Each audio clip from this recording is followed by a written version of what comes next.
घर हे मंदिरासारखं असावं. जर तिथे भांडणं होत असतील तर मन त्रासतं. ऐक बाळा, घरात भांडणं असणं हे साहजिकच आहे. प्रत्येक जण वेगळा विचार करतो, वेगळे वागतो.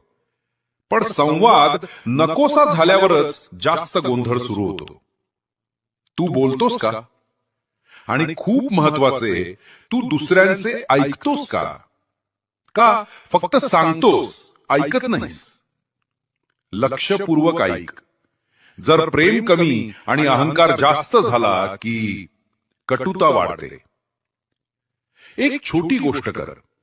घरात रोज 5 मिनिटं सर्वांना शांत बसायला सांग. कुठलाही फोन नाही, टीव्ही नाही.